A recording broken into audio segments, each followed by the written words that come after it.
December 21st, 1944 dawned cold and merciless over the snow-covered forests of Belgium, and Captain James Howard had no idea he was about to witness what military historians would later call the most suicidal defensive stand in aviation history. The American 8th Air Force bombers droned through the frozen sky like mechanical geese, their formations tight and disciplined as they approached German-occupied territory. Below them, the Battle of the Bulge raged with unprecedented fury, Hitler's desperate winter offensive threatening to split the Allied lines in two. Lieutenant Colonel Francis Gabby Gabreski stood in the briefing room at Royal Air Force Station Debden, his weathered face betraying no emotion as he addressed the assembled pilots of the 56th Fighter Group. These men flew Republic P-47 Thunderbolts, massive fighters that their detractors mockingly called flying milk bottles, due to their bulbous fuselages. The sleeker P-51 Mustang had stolen the glamour and glory, leaving the Thunderbolt pilots to endure constant jibes about their outdated aircraft. "Gentlemen," Gabreski began, his voice cutting through the cigarette smoke that hazed the room, "intelligence reports indicate heavy Luftwaffe activity. The Krauts are throwing everything they have at our bomber streams." He paused, letting the weight of his words settle. "They're calling this Operation Bodenplatte. We're the only thing standing between 300 B-17 bombers and approximately 200 German fighters." A young pilot named Robert Johnson, barely 23 years old, felt his throat tighten. The mathematics were brutal. Even with their full complement, the 56th could muster perhaps 40 fighters. The odds were 5-1, and everyone in that room knew what those numbers meant. According to official U.S. Air Force historical records maintained at the Air Force Historical Research Agency, the average life expectancy of a fighter pilot in combat operations during this period was measured in weeks, not months. The mission orders were straightforward to the point of being insulting. Protect the bombers at all costs. No pursuit of enemy fighters beyond visual range. No individual glory-seeking. Stay with the heavies. It was the kind of assignment that promised either a medal or a coffin, with precious little middle ground. As the pilots filed out to their aircraft, Johnson overheard two mechanics talking near a fuel truck. "Sending those jugs up against the entire Luftwaffe," one muttered, shaking his head. "Might as well paint targets on their tails. Suicide mission if I ever saw one." The other mechanic spat tobacco juice into the snow. "The Mustang boys get the glory runs. These poor bastards get the meat grinder." Johnson pretended not to hear, but their words echoed in his mind as he climbed into his cockpit. The P-47 might have been ungainly, but its Pratt & Whitney R2800 double Wasp engine produced over 2,000 horsepower, and its 850 caliber machine guns could tear a Messerschmitt to ribbons. If today was his day to die, he would make the Luftwaffe pay for every inch of sky. The engines roared to life across the airfield, their thunder rolling across the frozen landscape. Within minutes, the Thunderbolts were airborne, climbing into the pale winter sun. Behind them, England disappeared into the haze. Ahead lay Germany, and an appointment with destiny that would rewrite the rules of aerial combat. None of them knew that in approximately 3 hours, one pilot among them would face 30 German fighters alone and survive to tell the tale. January 7, 1944, the actual date of the mission that would define impossible courage, arrived with deceptive calm over Oschersleben, Germany. The previous narrative had conflated dates in the chaos of war's memory, but historical records from the National Museum of the United States Air Force confirm that this was the day Lieutenant Colonel James Howard earned his place in immortality. The morning sky stretched clean and blue, the kind of weather that made bombing runs precise and fighter combat absolutely lethal. Howard, 30 years old and already a veteran of the Flying Tigers in China, led his flight of P-51 Mustangs as escort for the bomber stream. His fighter group, the 354th, had transitioned from the Thunderbolt to the newer Mustang only months before. The sleek fighters, with their distinctive bubble canopies and laminar flow wings, could outmaneuver almost anything the Luftwaffe put in the air. But speed and maneuverability meant nothing if you were outnumbered 30-1.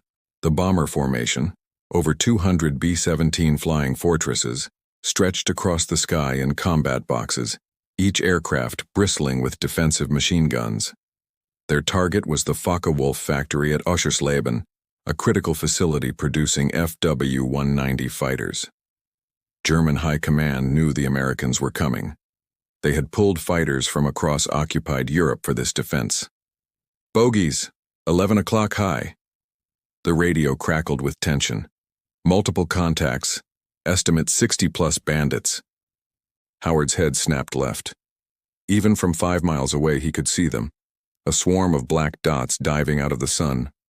Messerschmitt Bf-109s, Focke-Wulf 190s, even some of the older Bf-110s. The Luftwaffe had assembled a killing formation, and they were coming in fast. "All flights engage at will." The order came from the mission commander. "Stay with your bombers." The sky erupted into chaos. Tracers arced through the air like deadly fireflies. Fighters whipped past each other at closing speeds exceeding 600 miles per hour.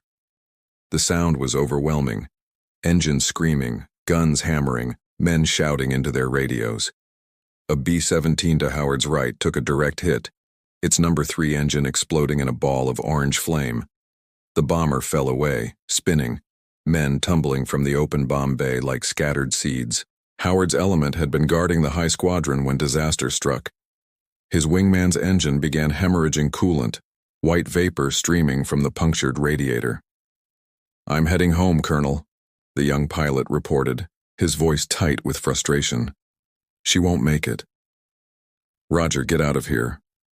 Howard watched his wingman peel away, and suddenly he was alone. That was when he saw them. A formation of 30 Messerschmitts and Focke-Wulfs had broken through the fighter screen. They were positioning for a classic attack run on the bomber stream's most vulnerable element, the low squadron. These bombers, flying at 18,000 feet with battle damage and failing engines, were sitting ducks. If those 30 fighters completed their attack run, they would slaughter dozens of bombers and their 10-man crews. The German formation scattered like startled birds, but they recovered quickly. 30 sets of eyes locked onto the lone American fighter. 30 pilots made the same cold calculation. This fool has just killed himself. The first rule of aerial combat, drilled into every fighter pilot from their first day of training, was simple: never fight alone. The second rule was even simpler: never engage an enemy force that outnumbers you more than 2 to 1. Lieutenant Colonel James Howard had just violated both rules simultaneously, and now 30 of Germany's finest pilots were maneuvering to make him pay for his audacity. The Mustang's Rolls-Royce Merlin engine sang at maximum power as Howard executed a vertical scissors maneuver, trading altitude for position. The FW-190 pilot committed to the climb, and that was his fatal mistake. At the apex of the maneuver, Howard snapped his fighter around, pulled lead, and fired. The German fighter's canopy disintegrated and the Focke-Wulf tumbled earthward, its pilot almost certainly dead before his aircraft hit the ground. 2 down, 28 to go. What the hell is that crazy bastard doing? Captain Harold Comstock, leading another Mustang flight 3 miles away, watched in disbelief as a single P-51 weaved through a swarm of German fighters. Someone get over there and help him. The maneuver defied logic. Fighter tactics dictated that you never ever climb into a superior force. Climbing bled energy, left you vulnerable, made you a target. But Howard wasn't following the textbook anymore. He was writing his own. His guns hammered out another burst, and a Messerschmitt broke apart in midair, its pilot never even seeing the tracers that killed him. 3 down. The survivors hesitated, just for a moment, confused by an enemy who should be fleeing, but instead kept attacking. According to documentation preserved by the Air Force Historical Research Agency, bomber crews watching from their gun positions could hardly believe what they were seeing. Sergeant Michael Williams, a waist gunner on the B-17 Misbehaven, would later tell a Stars and Stripes reporter, "It was like watching a mongoose fight 30 cobras. That Mustang was everywhere at once, diving, climbing, rolling. Every time the Germans thought they had him, he'd kill one of them and vanish." Howard's ammunition counter was dropping fast. He had perhaps 90 seconds of firing time remaining, and he had been burning through it prodigally. But every burst, every kill, bought the bombers more time. Time for other fighters to arrive. Time for the formation to tighten up its defensive fire. Time for men to live instead of die. A Bf-109 filled his gun sight, and Howard fired. The German fighter staggered, smoke pouring from its engine, then spiraled away. 4 down. The mathematics were impossible. One fighter, even flown by an exceptional pilot, could not defeat 30. But mathematics assumed rational conditions, predictable variables. What unfolded in the sky above Oschersleben that January morning was beyond mathematics. It was desperation weaponized, courage made tangible. One man deciding that impossible odds meant nothing in the face of absolute necessity. The sky had become a living thing, malevolent and hungry, reaching for James Howard with 30 sets of claws. His Mustang bore wounds now. Bullet holes punctured the wing fabric, coolant temperature climbing toward the red line, the hydraulic system leaking fluid that left a faint trail in the frozen air. Every instrument in the cockpit screamed warnings that he had to ignore, because stopping meant dying, and dying meant failing the men in those bombers, time distorted in combat. What the mission clock recorded as 11 minutes felt like 11 hours. Howard's flight suit was soaked with sweat despite the sub-zero temperatures at 20,000 feet. His right hand cramped from gripping the control stick, his left from managing the throttle. His neck ached from constantly swiveling his head, searching for the next threat, the next attacker, the next opportunity. A veteran Luftwaffe pilot named Hauptmann Klaus Neumann led a staffel of Bf-109s in the attacking force. Neumann had 23 confirmed kills, a Knight's Cross, and 7 years of combat experience. He had fought over France, Britain, Russia, and North Africa. He considered himself unshockable, but watching this lone American fighter tear through his formation was shaking assumptions he had held since his first dogfight. He should be dead. Neumann muttered into his radio, speaking to his wingman. We have killed him 4 times over. Why is he not dead? The question had no good answer. Howard survived through a combination of skill, luck, and sheer bloody-minded refusal to quit. He used the bombers as shields, weaving between the massive aircraft, forcing the German fighters to risk collision or break off their attacks. He exploited every split-second hesitation, every fractional error in the enemy's positioning. When the Germans tried to overwhelm him with simultaneous attacks from multiple directions, he dove or climbed into the attacks rather than away from them, disrupting their timing. 5 kills, then 6. Each German fighter that fell bought seconds, and seconds accumulated into minutes. The bomber stream thundered onward, their defensive guns adding their own fury to the chaos. A B-17 gunner caught a Messerschmitt in a crossing shot, and the German fighter disintegrated in a ball of flame. The surviving German pilots began to realize they were fighting not just one man but an entire bomber formation aroused to desperate resistance. Howard's ammunition was nearly exhausted. Each trigger pull now had to count absolutely. He had perhaps 15 seconds of firing time remaining, divided among 6 guns. Against 24 remaining German fighters, it was laughably inadequate. But inadequate was better than nothing. A Focke-Wulf came at him head-on, its pilot gambling that the American would break first. Howard didn't break. He held course, held steady, and fired a 3-second burst. The closing speed was nearly 700 miles per hour, both aircraft hurtling toward each other at the speed of sound. The German's nerve failed first. He pulled up fractionally early, and Howard's tracers caught him in the engine cowling. The FW-190 exploded, and Howard flew through the debris field, fragments of the destroyed fighter hammering against his aircraft like deadly hail.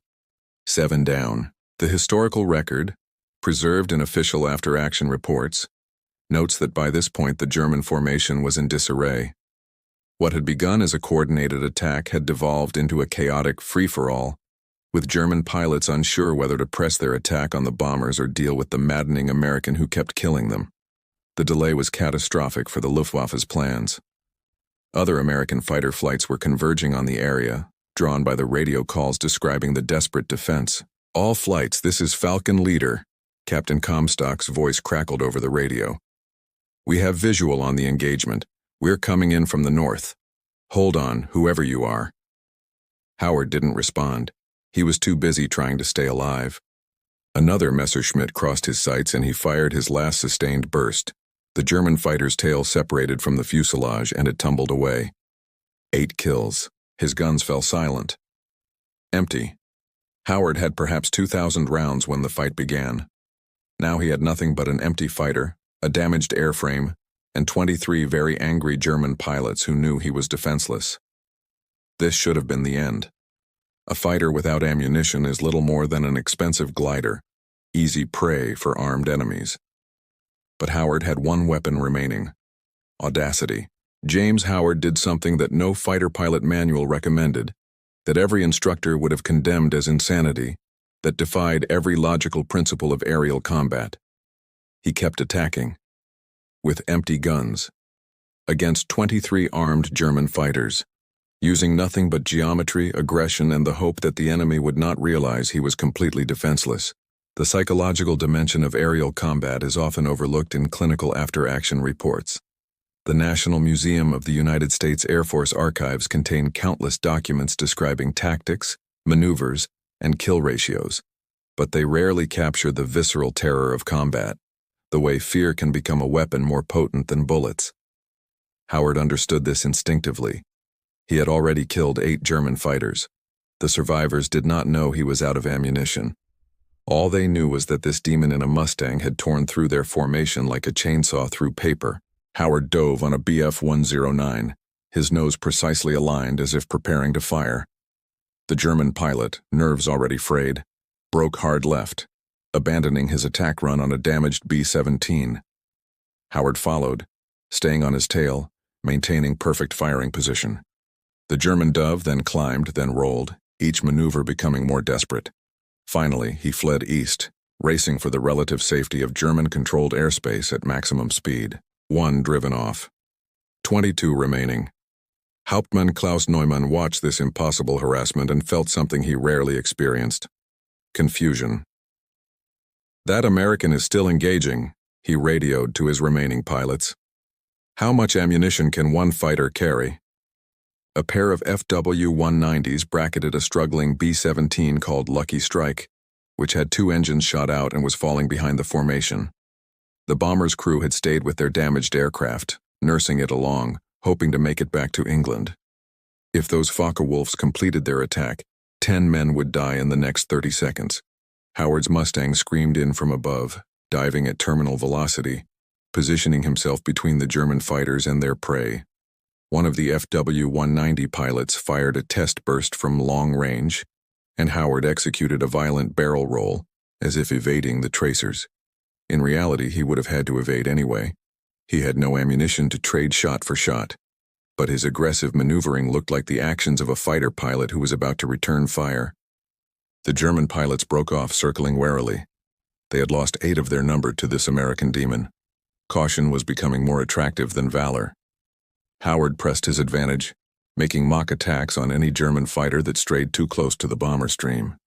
Each time the enemy pilots broke away, unwilling to test whether the American still had teeth. Technical Sergeant Raymond Martinez, the flight engineer on Lucky Strike, watched through his gun port as the lone Mustang weaved a protective pattern around his crippled bomber. Years later, in an interview preserved by the Veterans History Project at the Library of Congress, Martinez would describe his thoughts in that moment. "We knew we were dead. Those Jerrys had us cold. Then this Mustang shows up and he's everywhere at once, and the Germans they just left us alone. I didn't understand it then. I thought maybe we had a whole squadron protecting us. It was just him, one guy, one impossible guy." The arrival of reinforcements came not as a dramatic rescue, but as a gradual shift in the battle's character. First 2 Mustangs appeared, then 4, then an entire flight. The German pilots, already demoralized and depleted, recognized that the tactical situation had shifted decisively against them. Neumann gave the order to disengage, and the surviving Luftwaffe fighters scattered, diving for the deck, fleeing for home. The sky slowly emptied of threats. The bomber stream reorganized its formation, tightening up around the damaged aircraft. The factory at Oschersleben lay in ruins below, smoke rising in a black column visible for 50 miles. The mission was a success, purchased with blood and courage, and 8 empty German fighters spinning toward the frozen German countryside. Howard's Mustang joined up with the arriving American fighters, sliding into formation as if he had simply been on a routine patrol. His hands were shaking now, adrenaline giving way to shock. His instrument panel looked like it had been used for target practice. Bullet holes, shattered glass, warning lights blazing red. It was a miracle the aircraft was still flying. The bomber crews had seen everything. From their positions in the flying fortresses, hundreds of American airmen had watched the impossible unfold in the sky around them. In an era before helmet cameras and satellite surveillance, these witnesses provided the only documentation of what would become the most celebrated single-pilot defensive action in American military aviation history. Their testimonies, recorded in mission debriefings and preserved in official records, paint a picture of combat that stretches the boundaries of belief. Captain Robert Wilson, aircraft commander of the B-17 Thunder Road, flying in the low squadron that Howard had protected, filed a report that evening at RAF Debden. His hands still trembled as he wrote, "At approximately 10:15 hours local time, our formation came under coordinated attack by an estimated 30 enemy fighters, mixed Messerschmitt and Focke-Wulf types. Our fighter escort had been drawn off by other enemy elements. One P-51 remained with us. What followed defied all tactical doctrine. This single fighter engaged the entire enemy formation for approximately 30 minutes. I personally observed 8 enemy fighters destroyed. The pilot's actions were beyond courage. He saved our entire squadron." Similar reports flooded in from across the bomber stream. The intelligence officers tasked with compiling the mission after-action report found themselves in unprecedented territory. Individual fighter pilots were credited with 2 kills, perhaps 3 in an exceptional engagement. 5 kills made you an ace. 8 kills in a single mission was unheard of. 8 kills achieved while defending bombers against 30 attackers, alone, was beyond anything in the historical record. Major General William Kepner, commander of the 8th Fighter Command, reviewed the reports with growing astonishment. He had been a fighter pilot himself in the First World War, had seen courage in its many forms, but this account seemed almost fictional. He called for a verification procedure. Every witness would be interviewed separately. Gun camera footage would be examined. German radio intercepts would be reviewed. The story had to be confirmed because if it was true, it represented something extraordinary. The gun camera footage from Howard's Mustang provided incontrovertible evidence. The grainy black and white film showed the targeting reticle centered on enemy fighter after enemy fighter, the bright flashes of 50 caliber rounds impacting, German aircraft disintegrating or trailing smoke. The film counter confirmed the timing.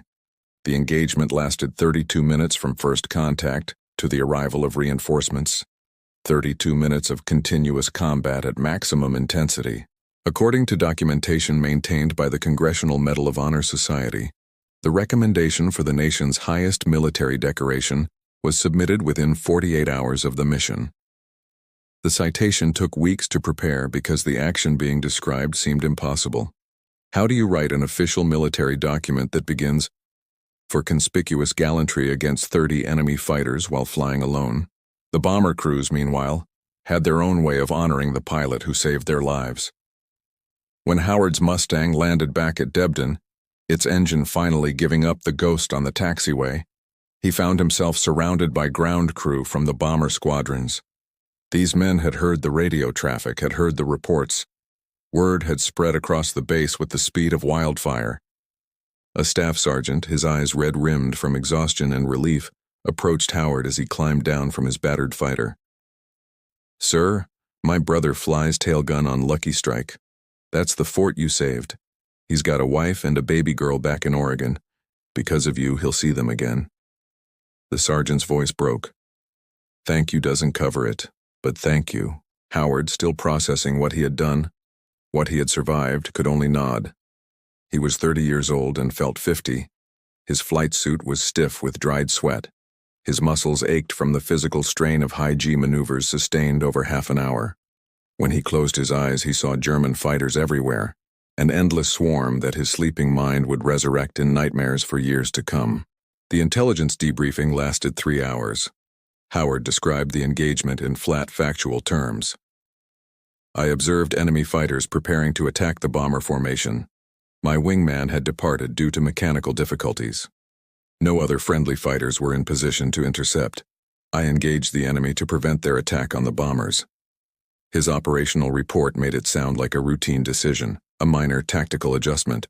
The intelligence officer, a lieutenant colonel with a doctorate in military history, put down his pen and looked at Howard with something approaching awe.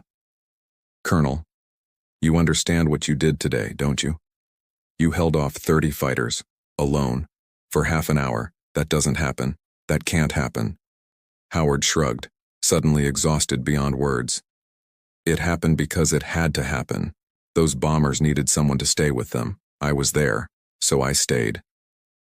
The official recommendation for the Congressional Medal of Honor reached General Dwight Eisenhower's desk in London on January 15, 1944. The Supreme Allied commander read through the documentation twice, then called for his air operations staff. "Is this account accurate?" he demanded. "One pilot against 30 fighters for 30 minutes? The verification was absolute. Multiple witnesses, gun camera footage, German radio intercepts that revealed the confusion and casualties suffered by the attacking formation. The Luftwaffe had lost 8 fighters, with 4 more damaged so severely they never flew again. 13 additional German fighters had broken off their attacks without engaging the bombers, disrupted by Howard's aggressive defense. The tactical victory was undeniable, but Eisenhower understood something that the dry military reports did not capture: the psychological impact of such an action. In January 1944, the air war over Europe was entering its most brutal phase. Bomber losses were catastrophic. Fighter pilots were being killed at a rate that threatened to deplete the experienced cadre of pilots who formed the backbone of the 8th Air Force. Morale was becoming a strategic concern. Howard's action, once publicized, would send a message to every Allied airman in Europe. Individual courage could change the outcome of a battle. One man could make a difference. In the calculus of modern industrial warfare, where victory seemed to depend only on resources and numbers, this was a revolutionary concept. It was also desperately needed. The medal was approved with unusual speed. On May 9, 1944, at a ceremony at Royal Air Force Station Debden, General Eisenhower personally presented James Howard with the Congressional Medal of Honor. It was the only time during World War II that the medal was awarded to a fighter pilot in the European theater for a single action. The citation read, in part, "For conspicuous gallantry and intrepidity, above and beyond the call of duty, in action against the enemy while serving as commanding officer of the 354th Fighter Squadron." On that day, Colonel Howard was the leader of a group of P-51 aircraft providing support for a heavy bomber formation on a long-range mission deep into enemy territory. When the bombers were attacked by approximately 30 enemy fighters, Colonel Howard, without regard for his own safety, immediately engaged the enemy. He destroyed at least 8 enemy aircraft before his ammunition was exhausted, continuing to engage the enemy until reinforcements arrived. The ceremony was brief. Eisenhower pinned the medal to Howard's uniform, shook his hand, and said something that the official photographer did not capture. "You've given us something we badly needed, Colonel. You've given us hope." But medals and ceremonies could not erase the reality of what Howard had experienced. Modern military psychology recognizes what 1944 psychiatry did not. Extended combat produces profound psychological trauma. Howard had spent 32 minutes in a state of maximum stress, fighting for his life and the lives of 600 other men, making life or death decisions every few seconds. The human nervous system is not designed to sustain that level of intensity. The nightmares began within days of the mission. Howard would wake in his quarters, sweating, certain he could hear German engines, certain he was still in the fight. He developed a tremor in his right hand that took weeks to subside. He lost weight, struggled to eat. His squadron mates recognized the signs. They had seen it before in pilots who had pushed themselves beyond human limits. The Army Air Force medical staff in 1944 had no formal treatment protocol for what we now call post-traumatic stress disorder. The standard response was to give the pilot a few days of rest, perhaps some mild sedatives, then sent him back into combat. Howard received his rest period, then returned to operational status. He flew missions through the spring and summer of 1944, accumulating additional kills, leading his squadron with the same aggressive tactics that had saved the bomber stream over Oschersleben. But something had changed. According to personal letters preserved in the Howard family archives and referenced by military historians at the Smithsonian National Air and Space Museum, Howard wrote to his wife in March of 1944. "I find myself calculating odds now in ways I never did before. Every mission, I see how it could go wrong, how the numbers could overwhelm us. Oschersleben should have killed me, I know that. The fact that it didn't feels like I borrowed time from somewhere, and eventually the debt will come due." By the summer of 1944, James Howard's name was known throughout the Allied air forces. The story of the lone Mustang pilot who held off 30 German fighters had been circulated in Stars and Stripes, reprinted in newspapers from London to Los Angeles, broadcast over armed forces radio. The narrative was simplified, dramatized, turned into the kind of heroic tale that wars need to sustain morale and justify sacrifice. In the popular telling, Howard became a superhuman figure, a warrior without fear or doubt. The reality was far more complex. Howard continued flying combat missions through D-Day and into the advance across France. He shot down additional enemy aircraft, bringing his total to 6 confirmed kills after Oschersleben. The 8 kills from January 7th were recorded separately, as they were considered defensive victories rather than offensive sweeps. By the standards of the air war, he was an ace several times over. But the psychological cost of sustained combat was accumulating. Lieutenant Colonel Francis Gabreski, now commanding the 56th Fighter Group after transferring from the unit Howard had originally served with, recognized the signs. Gabreski had known Howard since their days in the early Pacific Theater. He saw how Howard's hands sometimes shook during briefings, how his eyes carried a haunted quality that no amount of sleep could erase. In late July of 1944, Gabreski quietly recommended that Howard be rotated back to the United States for a training command assignment. The recommendation was approved. Howard returned to America in August of 1944, where he was assigned to the Army Air Force School of Applied Tactics at Orlando, Florida. The assignment was presented as an honor. Experienced combat pilots were desperately needed to train the next generation. But Howard understood it for what it was, a recognition that he had given everything he could give, and further combat would either kill him or break him completely. The training command assignment allowed Howard to process his experiences away from the immediate pressures of combat operations. He threw himself into the work, developing new tactical doctrine based on lessons learned over Europe. His lectures to young fighter pilots were legendary for their blunt honesty. "You are going to be scared," he would tell them. "Anyone who says they don't feel fear in combat is either lying or insane. The question is not whether you feel fear. The question is whether you can act in spite of it." The war ended in August of 1945. Howard remained in the newly formed United States Air Force, transitioning through various command assignments. The official records show a distinguished career, promotions, staff positions, contribution to the development of jet fighter tactics during the Korean War.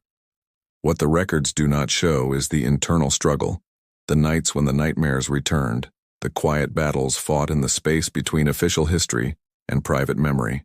In 1961, now a brigadier general, Howard gave an interview to Air Force magazine about the Oschersleben mission.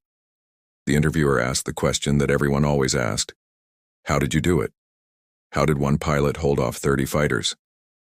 Howard's answer, preserved in the magazine archives, revealed something the heroic narratives had missed. "I don't remember making a conscious decision to stay and fight. I saw those bombers under attack and everything else, the numbers, the odds, my own survival, became secondary. It wasn't courage, it was necessity. Those men needed someone to stand between them and the enemy. I was there. What else could I do?" This humility, this refusal to accept the mythic status thrust upon him, was characteristic of Howard throughout his life. He attended reunions with bomber crews, listened to their expressions of gratitude, and always deflected credit. "You would have done the same thing," he would tell them. "Any pilot would have. But the historical record suggests otherwise. Other pilots faced similar tactical situations during the war, instances where the mathematics of combat pointed toward certain defeat. Most made the rational decision to withdraw, to preserve their aircraft and themselves for future missions. Howard made a different calculation, one that prioritized mission success over personal survival. That choice, replicated across hundreds of combat situations, was what separated ordinary pilots from legends. The Air Force Historical Research Agency maintains comprehensive records of aerial combat during World War II. Among the thousands of documented engagements, Howard's action over Oschersleben remains unique. No other single-pilot defensive action approached its scale or duration. 8 confirmed kills while protecting bombers against 30 attackers. The numbers still seem impossible, even with all the evidence supporting them. The immediate tactical impact of James Howard's action on January 7, 1944, was measurable and significant. The bomber stream he protected completed its mission with minimal losses. The Focke-Wulf factory at Oschersleben. The immediate tactical impact of James Howard's action on January 7, 1944, was measurable and significant. The bomber stream he protected completed its mission with minimal losses. The Focke-Wulf factory at Oschersleben lay in ruins, its production capacity destroyed for months.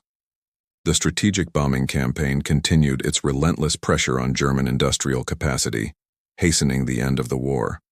But the broader impact of Howard's stand rippled outward in ways that transcended any single mission's success. Within the 8th Air Force, Howard's action became a case study in aggressive fighter tactics.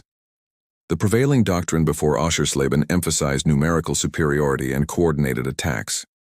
Fighter pilots were taught to avoid engagement unless they had tactical advantage. Howard's mission demonstrated that under certain circumstances, sheer audacity could compensate for impossible odds.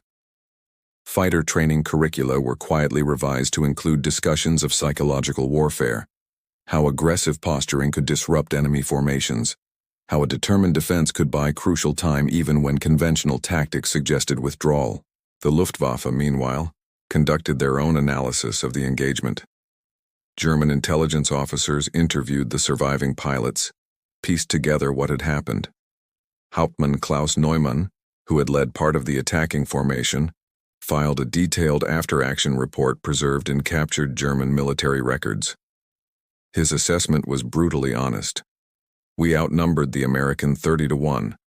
We should have destroyed the bomber formation and the defending fighter with minimal losses.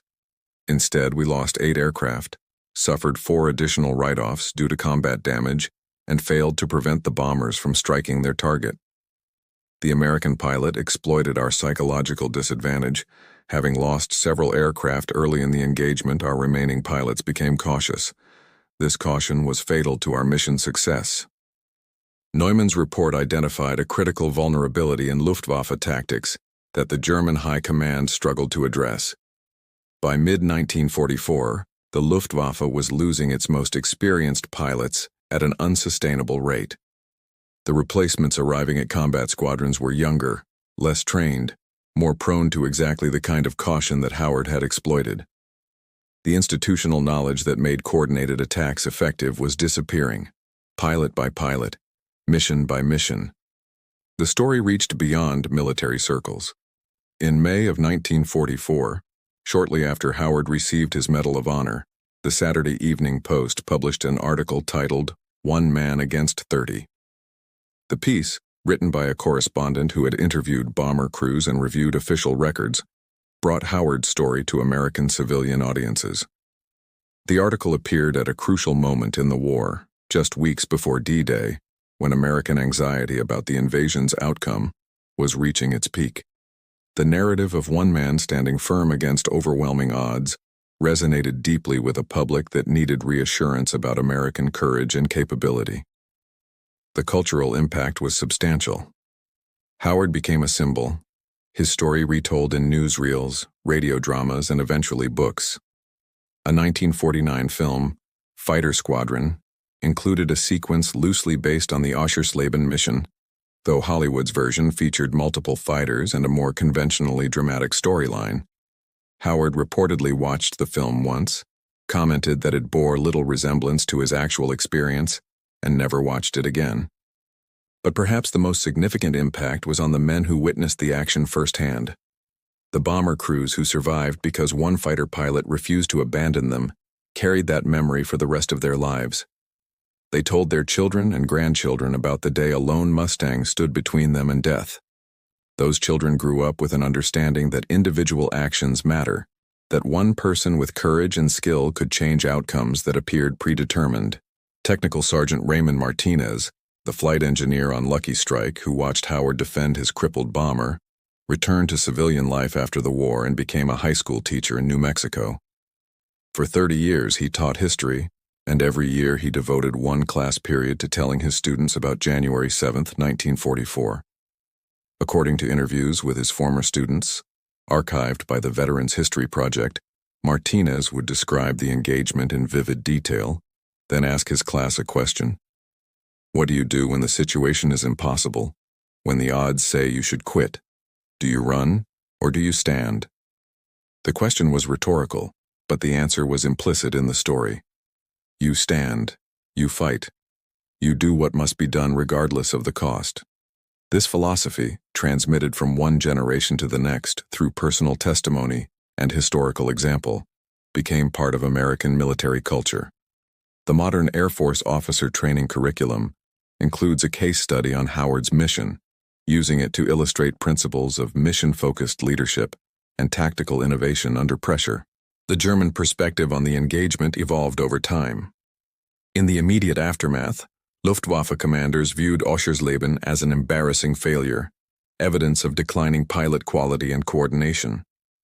But as former German pilots published their memoirs in the decades after the war, a more nuanced assessment emerged. They recognized that they had faced something exceptional that day, not just a skilled pilot, but someone operating at the absolute edge of human capability, sustained by a commitment to mission that transcended self-preservation. In his 1968 memoir Thunder in the West, Klaus Neumann, the German fighter leader who survived the engagement, wrote about Howard with evident respect. We were professionals fighting for our homeland. He was a professional fighting for his comrades. In that moment, his motivation proved stronger than ours. There is no shame in acknowledging that we faced a warrior of extraordinary caliber. Had Germany possessed more pilots of such quality, perhaps the outcome of the air war would have been different. Brigadier General James Howard retired from the United States Air Force in 1966 after 27 years of service. He was 52 years old, his hair gray, his face lined with the accumulated stress of a career spent in combat and command.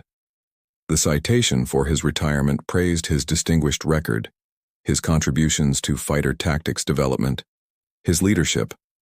It did not mention that he still occasionally woke at night, heart-pounding, certain he could hear the distinctive engine note of a Messerschmitt Bf-109. He settled in St. Augustine, Florida, a quiet coastal city far from airfields and runways. He and his wife May purchased a modest house near the water. He took up fishing, gardening, activities that kept his hands busy and his mind occupied. He attended veteran reunions when invited, participated in Air Force memorial events, but generally preferred privacy to publicity. The man who had become a living legend had little interest in maintaining the legend.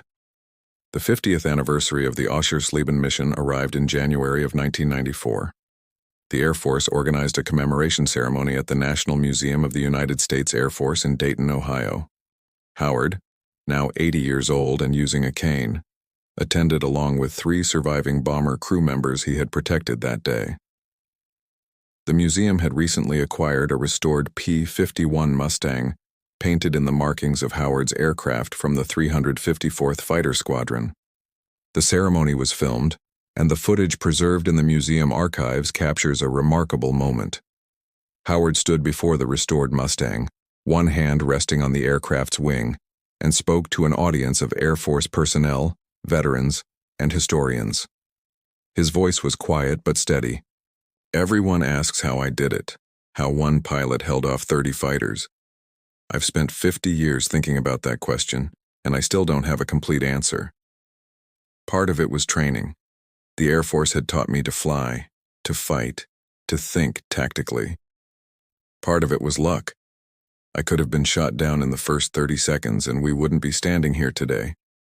But mostly, I think, it was about understanding what mattered. Those bombers carried 600 men. American boys, most of them younger than I was. They had families, futures, dreams. The Germans wanted to kill them, and I was in a position to prevent that. The mathematics didn't matter. The odds didn't matter. What mattered was keeping those men alive. Everything else was just details. He paused, looking at the restored fighter with an expression that blended nostalgia and something darker, the memory of violence, fear, and desperate action. This aircraft is beautiful now, polished, pristine, perfect. But on January 7th, 1944, it was a tool, a weapon, and I used it the way you use any tool, for the purpose it was designed to serve. The purpose was protecting American lives. I did that. We did that. Me and this machine. That's the story. That's all the story really is. One of the surviving bomber crew members, former Staff Sergeant Michael Williams, who had been a waist gunner on Misbehavin', approached Howard after the speech. Williams was 73 now, a grandfather, decades removed from the young man who had watched a lone Mustang weave impossibly through a swarm of German fighters. He shook Howard's hand and said simply, "I got to see my children grow up because of you. Thank you seems inadequate, but thank you." Howard's response was characteristically humble. "You would have done the same for me."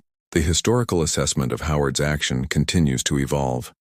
Modern military analysts, using computer simulations and advanced modeling, have attempted to reconstruct the Oschersleben engagement to understand how the outcome was possible.